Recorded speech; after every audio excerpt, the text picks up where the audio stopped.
recently, the much anticipated general elections, which was slated for February 16th, was postponed to February 23rd, 2019.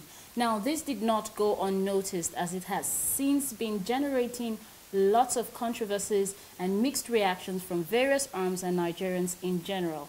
Now, today on Issues of the Moment, we will be discussing the postponement and its ripple effect. I am Eunice Johnson, and of course, I am not alone. I have a guest to discuss this with. You get to meet him right after the break. Stay tuned.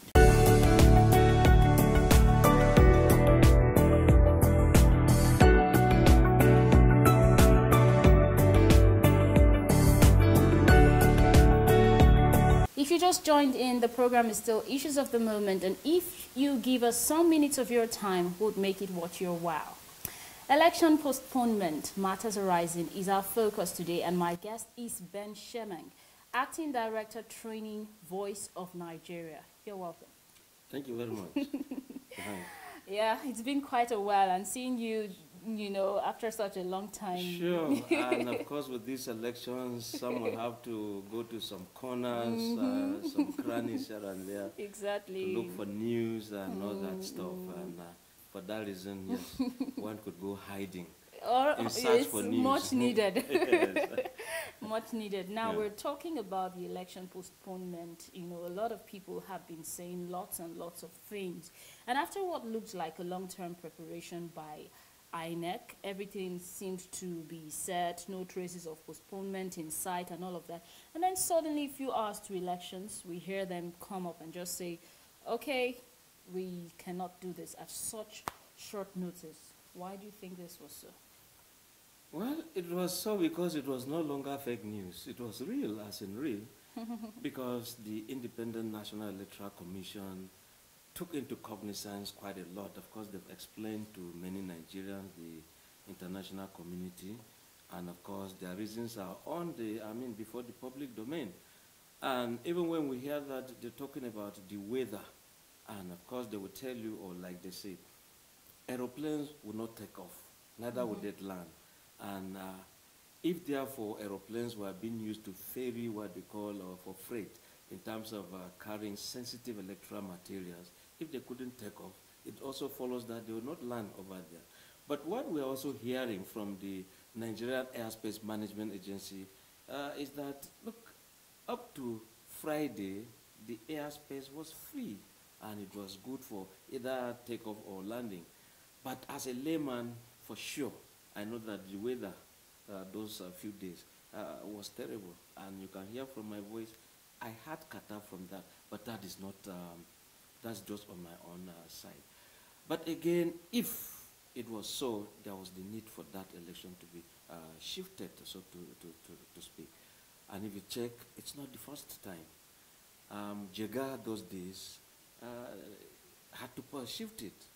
And at a point, he was moving on, insisting he was going to conduct the elections around the 36 states of the Federation and Abuja.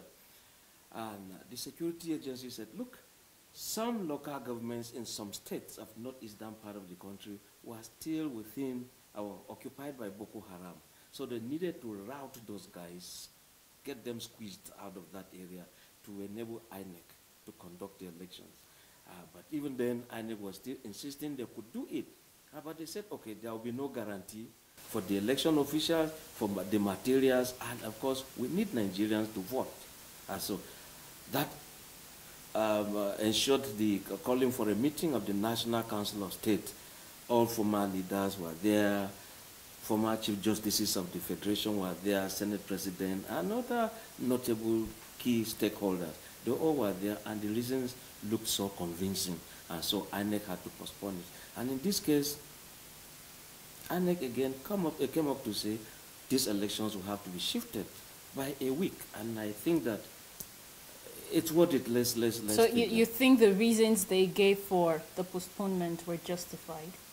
I am because perhaps the problem, sorry to interrupt you there, but perhaps the problem might not be postponement, but the time of the space, the span of postponement. Now, if you also look at something that the INEC officials are not telling us, like we have accusations and counter-accusations. this party was already rigging. The other one was already rigging. And I think that the INEC leadership would want to come out clean, as it is said. He who goes to equity must go with clean hands. And if INEC, after conduct of elections, they want to also say, look, we gave you credible and acceptable elections. Therefore, if really they probably saw something within the security agencies that they are not also telling us, they decided to take some people by surprise. Speed, accuracy, and surprise are elements in administration. If you therefore realize that some people were already planning something, we saw that some people, ballot papers were being, result sheets were being flouted here and there. If that was the case, it means INEC actually took some people by surprise. So it was more or less a strategy.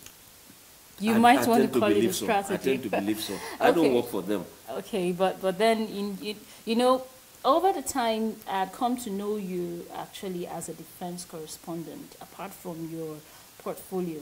Now, in your capacity as a defense correspondent for quite a very long time, what do you think is the security implication of this postponement? Well, it's for everybody to go to the drawing board. It's for everybody to also go to as it were, look at if they had done it that time, what would have been the consequences? If there were lapses that would have been realized, it is now time for people to kind of see what would have been a kind of a loophole, look at the pitfalls that would have happened, and kind of sealed them, so to speak. It has given them time to look at that. And again, if you even look at the Northeast, even though Boko Haram was also carrying, they intensified the attacks, but the security agencies also came in very hot on them, and we have also seen that many of them have either been killed or arrested. So to speak, it's like they want to have what you call a stable polity, where, of course, the terrain is safe for everyone and suitable for everyone, yes. So I think that the security agencies, if they were not prepared, there is time for them to be prepared. To re-prepare. Exactly. Yes. Okay, now a lot of people had prepared in different capacities for the elections.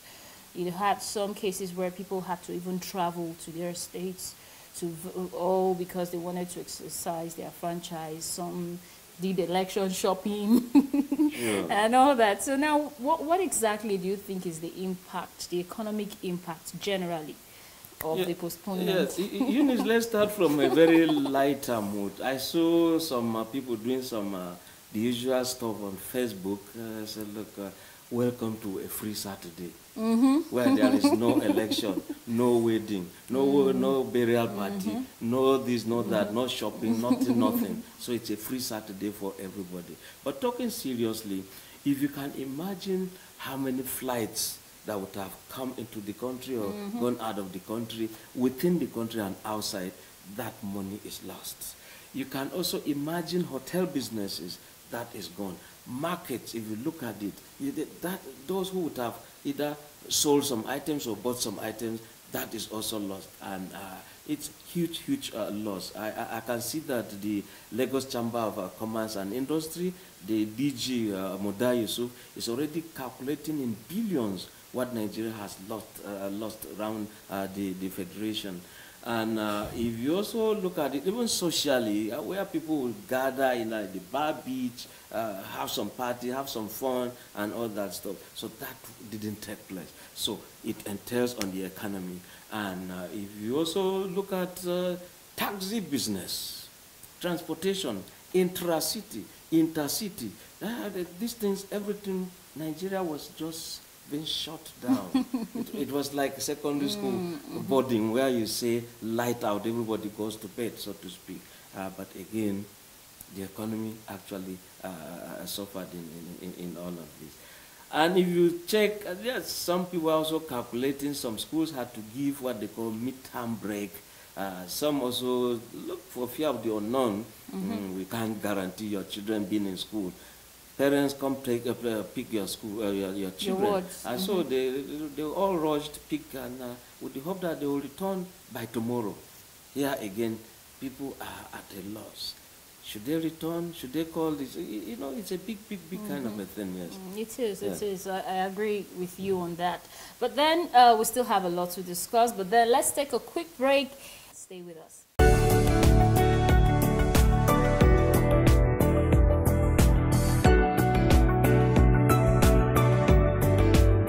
You're still watching Issues of the Movement, and before we went on a break, we were talking about the election postponement, its impact on the Nigerian economy, and, you know, general issues regarding the postponement. And my guest has been Ben Shemang, Thank you very Acting much, Director Training, Voice of Nigeria. Yeah. Now, moving on, just like speculations have come up, you know, a lot of people have been speculating that there might be some sort of political undertone to this postponement. What's your take on that?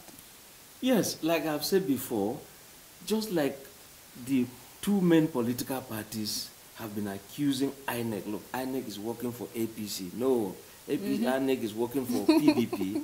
In that case, okay, INEC decided to bring the surprise. Like I said, speed, accuracy, you know, came in. If actually there were some people working behind the scene, also recall that former President Olusegun Obasanjo was saying that he had smelled a rat. Some things were happening behind the scene. Election voting had started before the election day. And if that was the case, and we hardly can say what security agencies were also saying, what they fed the INEC authorities with. For that reason, INEC would just feel, look, let's come out clean. And they decided. After all, if you look at the law says, conduct your elections at least how many days to swearing in. So they still have ample time. Even if they had postponed by a month, there was still that very time. So I think that INEC performed within the confines of the law as stipulated by the Nigerian Constitution and the Electoral Act. So you're saying since they did whatever decision they took, since it is within the ambit of the law, they are on the right track? Yeah, they're on the right track, and that's why, you see, no matter who is crying over this, we still have one nation called Nigeria. In as much as you are a Nigerian, I think that we should, it has happened. So what do you want to do? You can see Nigerians actually, just like you referred to the memes and, you know, funny things that they came up with. We're just moving on and trying to follow the moment. We should not, I think we shouldn't try to weaken a national institution like INEC. If we make them look like some unserious agencies, of course the elections too will not be a serious one. And you can imagine the perception in Nigeria, if you also, I mean outside this country. Of course the country is always suffering from what they call perception index. When they say poverty, they begin to say Nigeria. In terms of insecurity, they say Nigeria. Where you say it's not safe to have birth to young babies, they say Nigeria. All sorts of perception index, corruption, they say we are there. Everything, we just are there. When are we coming out of these things? And again, postponement of elections, it has become a thing with us. But if we get it right, let's get it right. Exactly. I want to see it as a teething problem. We are a kind of walking, running to now fly to that zenith. I think it's worthy. Quite inspiring there. Okay, now, many people are of the opinion that this postponement might affect the results, the outcome, as compared to if it were to have been held on 16th of February. Now it's on 23rd. Now, do you see this postponement affecting the outcome of the result of the 23rd elections? I will see the postponement as affecting maybe voter turnout. Exactly, that's one of them. Yes, if it had been done on the 16th, the kind of people were the zeal was there. People were moving physically. Some traveled out to ensure they vote, and some actually got some days off from their places of work to ensure they vote. Now they have to be called back, come and resume work. And of course, they won't want to travel again. Exactly. So the turnout, I hope it will not be very low. That's the only way I think that it could affect it. Well, that's but a serious in terms impact, of the, actually. Sure. But you see, democracy is still a game of number, where you have the whole federation. There must still be a winner, so to speak. Okay. But truly, I don't think that because it was shifted, the result of this election will be brought to question. I doubt that much. Okay, now we hear that INEC has retrieved some sensitive materials that were already distributed to several areas and different states of the Federation. And we have here many prominent civil groups like Center for Democracy and Development, CDD, and the Inter-Party Advisory Committee, IPAC, raised concerns about the safety and integrity of the distributed materials, such as result sheets, card readers, and all that. Now that they have been retrieved, you know, they were out there already. Now they're raising concerns that there might be issues as regards that. What's your take on this? Well, everyone is entitled to his opinion, and after all, if you look at all these society-based organizations, theirs is to mount pressure to ensure the correct thing is done.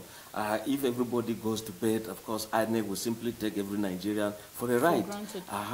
But having said so, I think that, yes, INEC is also promising some things. One, they're saying they have to reconfigure the card readers. Okay. They have to also look at these result sheets. And supposing suddenly, if that one was blue, it now becomes red.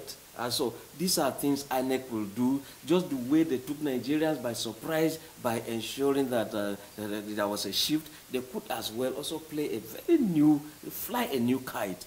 If, like I said, the previous one was blue, now they can change it to yellow. And so that tells you some that people they're on top again. of their game. Exactly. So I think that let us simply give them the benefit of the doubt. Let's see what they can do. Let Nigerians. Perhaps the questioning should come after. Exactly. But that does not mean that we shouldn't hold them to account. We shouldn't ask questions, probing questions. We should make them to think, so that all these observations Nigerians are making, we'll put them on their feet, and of course, like we always say in the newsrooms, thinking on your feet. The issue is so serious that you don't sit down. You stand up thinking and talking and moving. And so that is the job of INEC. You hit the ground running because all eyes are on Nigeria. As it stands now, surprisingly, it was said that the US and the UK backed INEC on this postponement decision. They're like, we're in support of the decision to postpone the elections as far as it puts everything in the right perspective. What does this say? Just like I said of the CB, society-based organizations, NGOs, it's still the same pressure. If you had NGOs at home mounting pressure, now you're having a pressure coming from outside. All that they want is, let there be a process that is clear, a process that is legal, and if there was a postponement because of issues of this nature, logistics, environment, and all that, yes. Therefore, they can't say, okay, the next one should be bad. It's obvious that they will say, okay, conduct free and fair elections acceptable by all. So I don't see it as a kind of undue interference, but rather I see it as pressure being brought to bear, both at home and abroad, to ensure that Nigerians actually get what they want. For long, Nigeria has been marking time, and let us move on. I mean, moving on, whoever is advising, whoever is bringing pressure, in as much as it's not about an invasion militarily, I think that we should just take that in good faith and move ahead. Okay, let us round off with this question. Now, how do you think this postponement would affect the image of Nigeria before the international community? Like you said, everyone is watching, all eyes, all lenses are on Nigeria right now as it is. And so, postponement and all of that, how do you think we look now before the international community? Well, Eunice, if you fetch water to cook food and it's one chicken went and poured some of the water down, and we decided to get clean water, made nice dinner for everybody, I think that we should not dwell so much on the water that got poured on the ground. But what am I trying to say? Honestly, if we can just get it right, like it said, all eyes are on Nigeria. If Nigeria gets it right, honestly, ECOWAS will get it right. If Nigeria gets it right, Africa will get it right. If Nigeria gets it right, the diaspora, especially the Africans abroad, they always hit their chest and say, yes, Nigeria.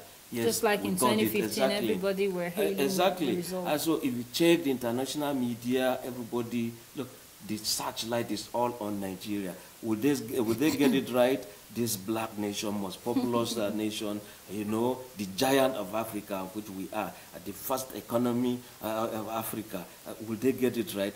That is always the question. So I think that the postponement is to also make it, look, let's look at what went wrong and correct all of this, and, so that we can have ideal elections acceptable by opposition. And let's begin to see whether those defeated will pick up the phone one day and say, oh, congratulations, you have defeated me. We are looking for that period so that we don't begin to have all these too many numerous court cases, you know, where some people use state funds to execute or prosecute others. Let us simply begin to accept results as they are. You have been defeated, you have been defeated. Pick the phone and call your opponent. Congratulations. Congrats. Yeah, most of all, what we hope for is peace. Peace should reign. And that's the much we can take on the program. My guest has been Ben Shemang, the Acting Director, Training, Voice of Nigeria. Thank you very much for being part of the program. Thanks. Yeah, and we've been discussing the postponement of the 2019 general elections. Hopefully, it will be for the greater good. I am Eunice Johnson. Thank you very much for your time.